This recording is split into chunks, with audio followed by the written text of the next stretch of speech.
నేను 36/24 అంటే మొన్న ఆదివారం డిసైడ్ కావడం జరిగింది. ఆ రోజే ఫంక్షన్ పెట్టుకోవాలనే ఉద్దేశం ఉంది. కానీ ఆదివారం కాబట్టి పిల్లలు ఉండాలనే ఉద్దేశంతో వర్కింగ్ డేస్లో పెట్టుకుంటే స్టూడెంట్స్ ఉంటారు, బాగుండాలనే ఉద్దేశంతో సార్ వాళ్ళు చెప్పడం జరిగింది. మరి సార్ వాళ్ళు, ఈ ఇన్ఛార్జ్ హెడ్ మాస్టరు, ఈ పాఠశాల ఉపాధ్యాయులు అందరూ కూడా విద్యార్థులు ఈ విధంగా ఈరోజు 3వ తేదీ ఇంత ఘనంగా ఈ సన్మాన కార్యక్రమం ఏర్పాటు చేసిన అందరికీ ముందు నమస్కారాలు. అందరికీ నమస్కారాలు సార్. మరి ఈ కార్యక్రమానికి ముఖ్య అతిథులకు ఇచ్చేసింది ఈ 11th బెటాలియన్ అసిస్టెంట్ కమాండెంట్ నాగేశ్వరప్ప గారికి, అలాగే సిద్ధవటం మాజీ ఎంఈఓ శంకరయ్య సార్ గారికి, అలాగే హెచ్ఎం అసోసియేషన్ ఫ్యాక్టో చైర్మన్ మిత్రులు నారాయణ రెడ్డి గారికి, అలాగే ప్రస్తుతం ఇన్ఛార్జి ఎంఈఓ సార్ విలియం రావు సార్ గారికి మిత్రుడు. నేను దినపాల్లో ఉన్నప్పుడు ఎంఈఓగా ఉన్నప్పుడు సార్ నీలకంఠపేట తెలుగు స్కూల్లో పనిచేస్తున్నారు. అప్పటి నుంచి పరిచయం సారు. మరి మిత్రుడు రామకృష్ణ, నేను ఈ ఇగోపల్లిలో పనిచేసినప్పుడు దాదాపు 96 నుంచి సార్ పరిచయం. ఇక కేశవ అంటే కేశవరెడ్డి మా చెప్పల్లి స్కూల్లోనే స్కూల్ అసిస్టెంట్ సోషల్గా ఉంటూ ఎస్ఎస్ఏకు పోవడం జరిగింది. అప్పుడు నాకు కొలీకు మంచి మిత్రుడు, ఫస్ట్ అసిస్టెంట్ కూడా సారు మన కేశవరెడ్డి సారు. ఇంకా మేడం కేశమ్మ మేడం, నేను కమలాపురం ఉర్దూ స్కూల్లో పనిచేసినప్పుడు నేను చెప్పల్లి స్కూల్లో ఉన్నా. అప్పటి నుంచి మేడం నాకు పరిచయం, మంచి సౌమ్యురాలు, కామ్ గోయింగ్ మేడము, అంతవరకు మంచి మేడము. నెక్స్ట్ ఇక్కడ మా వియంకుడు retired RTC depot manager Sattar Saheb, అలాగే ఆయన కూడా ఈ కార్యక్రమం రావడం జరిగింది బంధువుగా, సంతోషం. అలాగే ఇంకా సారు సుధాకర్ రెడ్డి సార్, దాదాపు 2000 సంవత్సరం, దాదాపు 25 సంవత్సరం నుంచి నాకు పరిచయం. ఆయన ఎలా అంటే ఆయన మాధవరంలో డిప్యూటీ మాధవరంలో సెకండ్ గ్రేడ్గా పనిచేస్తున్నప్పుడు ఆ స్కూల్ హెడ్ మాస్టర్ నా ఫ్రెండ్ సత్యానందరావు అని. ఎప్పుడన్నా అదే పనికి నేను మైదుకూరులో కానీ ఇగోపల్లి ఉన్నప్పుడు సెలవు పెట్టి ఆ స్కూల్కి పోయేవాడిని. పొలం మా స్కూల్ కంటే ఆ సెలవు పెట్టి ఇగోపల్లి ఉన్నప్పుడు సెలవు పెట్టి పోయేది కాసేపు మాట్లాడి. అప్పుడు సారు సెకండ్ గ్రేడ్ ఎక్కడో ఓబులవారిపల్లెలో ఉన్నటువంటి సుధారెడ్డి సారు ట్రాన్స్ఫర్లో స్వాధారం వచ్చి ఆయన సెకండ్ గ్రేడ్ అయినా 10th క్లాస్ వాళ్ళకు మ్యాథ్స్ చెప్పేవాడు ఆ రోజుల్లోనే 22 ఏళ్లలో. ఎందుకు చెప్తున్నా అంటే సారు కమిట్మెంట్ జాబ్ ఆ విధంగా ఉండేది. మళ్ళీ ఇక్కడ సార్ ఈ స్కూల్లో పనిచేయడం జరిగింది 8 years. మళ్ళీ తర్వాత ఈ యొక్క జర్నీలో ఉపాధ్యాయ ఉద్యోగ జర్నీలో మళ్ళీ మేమిద్దరము సారు మా చెప్పల్లి స్కూల్ పక్కన ఉండే పాయసంపల్లె స్కూల్లో పనిచేస్తూ ఇద్దరు అడప మాట్లాడుకునే వాళ్ళం. ఇక మిత్రుడు రాజగోపాలరెడ్డి, వాళ్ళ సొంత ఊరు చక్రాయపేట,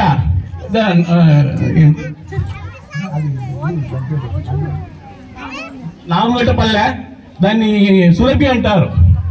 వాళ్ళ ఊర్లో నాటకాలు వేసే వాళ్ళు ముందు ఆ ఊరి నుంచి ఎక్కువ మంది వచ్చారు. ఆ సురభి ఊరు అతన్ని బాగా భూస్వామి, బాగా డబ్బున్న మహారాజు వాడు. వానికి బాగా కొన్ని 100 ఎకరాల తోటలు ఉన్నాయి. అయినా నాతో మాత్రం మంచి మిత్రుడు నాకు దొరికినాడు ఇంటర్మీడియట్లో రామకృష్ణ కాలేజీలో 76-77 నుంచి డెస్క్ మేట్. ఇప్పటి వరకు అదే స్నేహం కూడా సాగుతుంది. వాడు ఇంటర్మీడియట్ లక్కిడిపల్లి హై స్కూల్లో చదివి ఇంటర్కు మా కాలేజీకి వచ్చాడు. నేను మర్యాపురం స్కూల్లో చదివి నేను రామకృష్ణ గారు చేరడంతో ఇద్దరం ఫ్రెండ్షిప్ ఆ విధంగా కుదిరిపోయింది. ఇప్పటి వరకు కూడా అదే కొనసాగుతుంది. ఇంకా సారు నెక్స్ట్ మిత్రుడు రాజశేఖర్ సారు అలకాన్పల్లిలో మ్యాథ్స్ అసిస్టెంట్ ఉన్నప్పటి పరిచయము. మన కొత్తపల్లె సార్ హెడ్ మాస్టర్ పోవడం, మళ్ళా కొన్నాళ్ళ తర్వాత మా కమలాపురం మండలానికి ఉర్దూ స్కూల్ రావడం, అక్కడి నుంచి సార్ పరిచయము. ఆ యొక్క రిలేషన్షిప్ కొనసాగుతుంది. ఇందాక శ్రీరాములు సార్, ఆయన గురించి చెప్పాలా. ఆయన నాకు నాగిడిపల్లిలో పనిచేసినప్పుడు ఒకసారి మేము పిల్లలకు మోడల్ పేపర్స్ కోసము అది మోడల్ పేపర్స్ అమ్మేది ఇక్కడ దీంట్లో ఆర్టీసీ బస్ స్టాండ్ దగ్గర అను పబ్లికేషన్ వాళ్ళు ఆడిపోయినప్పుడు సార్ పరిచయం. ఏం సార్ అంటే నేను నాగిడిపల్లి స్కూల్ ఉన్నాడు అంతే, అంతవరకే పరిచయము. మళ్ళీ తర్వాత కాలక్రమేణలో వాళ్ళ తమ్ముడు మా స్కూల్లో బయాలజీ సైన్స్ టీచర్గా ఉంటూ కరోనాలో చనిపోవడంతో ఇంకా ఆ టీచర్ యొక్క బెనిఫిట్స్, రావాల్సిన బెనిఫిట్స్, జాబ్, వాళ్ళ అబ్బాయి జాబ్ పర్పస్, పెన్షన్ ప్రపోజల్స్ అన్నీ కూడా సార్ ఫోన్ చేసినాడు. ఎట్లా సార్ మీ ప్రపోజల్స్ ఉన్నాయి, మీరు సంతకాలు ఎక్కడ చేస్తారు, స్కూల్కు రావాలా అన్నాడు. స్కూల్కి అవసరం లేదయ్యా, మేము సంతకాలకు నాకు ఎప్పుడు బ్యాంక్ స్కూల్ సీల్ ఉంటుంది, ఏం అవసరం లేదు, నువ్వు ఇంటికాడికి రా అంటే చెప్పిన. ఇంకా కాబట్టి ఇంటికాడిని అన్ని స్కూల్కు రాకుండానే ఆయన పనులన్నీ కూడా పూర్తి చేయడం జరిగింది. వాళ్ళ భక్తుడు సార్ యొక్క కార్యక్రమాలన్నీ కూడా సారు దగ్గర ఉండి వాళ్ళ సార్ యొక్క చిన్న తమ్ముడు, ఆ విధంగా సార్ పరిచయం. అప్పటి నుంచి మళ్ళీ అనుకోకుండా సార్ నాగిడిపల్లి నుంచి సిద్ధోడం రావడం జరిగింది. నేను ఇక్కడికి బెటాలియన్ రావడం జరిగింది. ఈ బెటాలియన్కు అసలు వచ్చేవని కాదు, నేను నాకు పెద్దచెప్పల్లిలోనే ఇంకా ఒక పెద్దచెప్పల్లి స్కూల్లోనే అవకాశం ఉంది.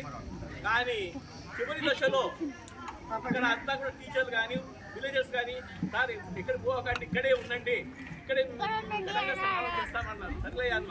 కానీ ఒకసారి నేను బికాస్ పోయినా, ఏం జాపరిక ఏం లేదు సార్, నేను కడప నుంచి పోయేటోనే కదా, దగ్గర వస్తే రావచ్చు కానీ ఉంటాం అంటే మాకు ఆప్షన్ ఉంది.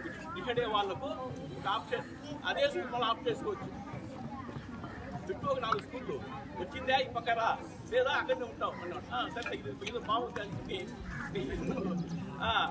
చెన్నూరు తర్వాత రామణపల్లె స్కూల్ పెట్టి లాస్ట్లో ఈ స్కూలు పెట్టడం జరిగింది. అప్పుడు కొన్ని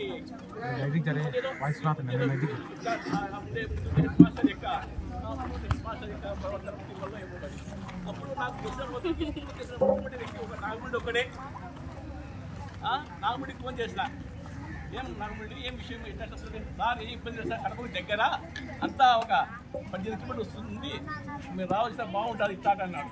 ఏమయ్యా ఆప్షన్ పెట్టాడా, వస్తే వస్తా, లేకపోతే కొత్తపల్లిలో, లేకపోతే అది ఇంకోటి చెన్నూరు పోతా అన్నా. మళ్ళీ ఆలోచించిన, చెన్నూరు గర్ల్స్ స్కూల్ ఆడ బాయ్స్ జెంట్స్ దగ్గర పనిచేయచ్చు, కానీ ఆడ గర్ల్స్ స్కూల్ పనిచేయడం భావించి వద్దనుకున్నా. ఎందుకంటే సమస్యలు ఎక్కువగా గర్ల్స్ స్కూల్లో ఉంటాయి ఎక్కువగా, అందులో ఆడపిల్లలు ఏం జరిగినా కూడా, ఏం మంచి జరిగినా చెడు జరిగినా హెడ్ మాస్టర్కి వద్దనుకున్నా. సరేలే జేకొత్తపల్లి దగ్గర నాకు మా వద్ద 10 కిలోమీటర్లు పంపించి, సరే జేకొత్తపల్లి పోదాం అనుకున్నా. బాగా అక్కడ కొలిక్స్ ఉన్నారు, కానీ అక్కడ ఆ నాడు నేను ఉంటుంది 2 కోట్ల టర్నోవర్, అది 2 కోట్ల బిల్డింగ్స్ అనమాట. ఆడిపోతే అక్కడ హెడ్ మాస్టర్ ఏం లేదంట, ఏదో నాన్ ఆఫీసియల్ ఎవరు పొలిటికల్ వెళ్తున్నట్ట, ఆయన చెప్పిన సంతకాలు పెట్టాలా, ఏదైనా వస్తే ఇరుకుంటేది మా హెడ్ మాస్టరే. ఇది వద్దురా, 2 కోట్లు కాదు 4 కోట్లు ఉన్నా కూడా మనకు అవసరం లేదు, ఆ స్కూల్ కొంచెం డ్రాప్ అయ్యి లాస్ట్కి ఇది నెక్స్ట్ ఆప్షన్ పెట్టుకున్నా, ఇదే ఆప్షన్ తగ్గింది. అందుకే పెద్దచెప్పల్ నుంచి ఆడ డిసైడ్ కావాల్సిన వాడిని బెటాలియన్ స్కూల్లో బెటాలియన్ స్కూల్కి వచ్చిన తర్వాత మళ్ళీ MU2 ఇస్తున్నారు ప్రమోషన్స్, అంటే ట్రాన్స్ఫర్స్ అనమాట. MU2 పోయేదానికి నేను MU1 గానే పనిచేసి వచ్చిన 4-3 సంవత్సరం, మళ్ళీ MU2 ఎందుకు? అందులో కమలాపురంకి ఇక్కడికి వచ్చేదానికి కూడా మెయిన్ కారణం ఏమంటే ఆ MU బాధ్యత తప్పుకోవాలనే నేను ట్రాన్స్ఫర్ పెట్టుకోవడం. ఎందుకంటే ఆదివారం లేదు, పండగ లేదు, ఎప్పుడు మీటింగ్ లేదు, ఆ కలెక్టర్ తీర్చుకోవడం సరే సార్ ఉన్నాడు జాయింట్ కలెక్టర్. ఎందుకు ఎవరో నాడు ఖర్చు పడకపోతే నన్ను తిట్టడం. ఆ స్కూల్స్ ఉంటాయి, ఒక 30 స్కూల్లో నాడు వాళ్ళు ఎవరైనా టార్గెట్ రీచ్ కాకపోతే ఏం చేస్తున్నారు MU ఇప్పుడు యాక్షన్ సస్పెండ్ చేస్తా. పోయిన సార్ంతా సస్పెండ్ చేయడమే కలెక్టర్. ఎన్నిసార్లు సస్పెండ్ చేస్తాడు? వద్దురా, ఇది ఎందుకురా బాబు, మనకెందుకు అవసరం లేదు. అది సమ్మర్ వెకేషన్ వస్తే సమ్మర్ వెకేషన్ లో దాదాపు 45 days ఉంటాయి హాలిడేస్. 45 days MU ఆఫీస్ ఆ మీటింగ్లకు నాడు నేర్పడలకు, తర్వాత అది లాస్ట్ MU మాట్లాడుతున్నారు ఉన్నాయి కాబట్టి ఏవి కిడ్స్ నా పైన ఇన్ఛార్జ్ నాకే ఇస్తారు. ఆ తప్పు వేస్తేనే అక్కడ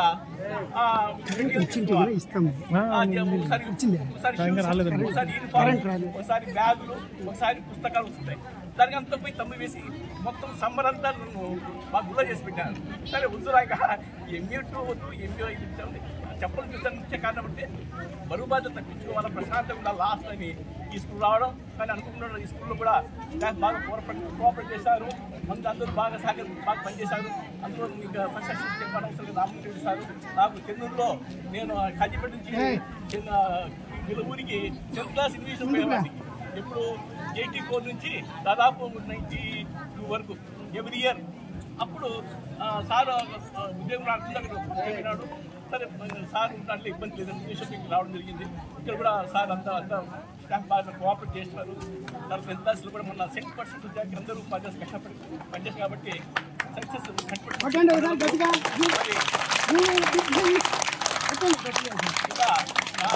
ఇందాక మాట్లాడుతూ మిత్రులు అందరు కూడా సారు పొగిడారు. కానీ అది లేదు, నా విద్యుత్ ధర్మాన్ని నా ఉద్యోగ ధర్మాన్ని నేను పాటించాలంటే నా గొప్పతనం ఏం లేదు. నేను ఎక్కడ ఉన్నా కూడా మన డ్యూటీ మనం చేయాలంటే, మన డ్యూటీ మనం చేస్తే భగవంతుడు మనం కాపాడతాడంటే. ఈరోజు నా ఫ్యామిలీ అంతా కూడా బాగున్నారంటే మన కమిట్మెంట్ అంటే మన డ్యూటీ అంతే. మనం ఇంటికి ఉద్యోగాన్ని బాగా చేస్తే ఏదో విధంగా మన ఫ్యామిలీకి ఏదో రూపంలో సహాయపడతాడు. ఎందుకు చెప్తున్నా అంటే మా పిల్లలు ఇద్దరు కూడా బీటెక్కే, కానీ జాబ్కు ఏ రికమెండేషన్ లేదు. కానీ వాళ్ళ కష్టం వాళ్ళ ఉన్నా ఎంత కష్టపడినా కూడా 90% మన ప్రయత్నం ఉన్నా ఒక 10% అదృష్టం అనేది ఉండాలి, లేకపోతే అది సక్సెస్ కాదు. ఆ భగవంతుడు ఆ 10% అనేది మనం చేసేటువంటి పని వల్ల లభించింది సార్ అని భావిస్తున్నా. కాబట్టి ఈ అవకాశం ఇచ్చినటువంటి మన ఉపాధ్యాయులకు, అలాగే ఈ పాఠశాల టీచర్స్ అందరికీ, అలాగే స్టూడెంట్స్ అందరికీ మరొక నమస్కారం.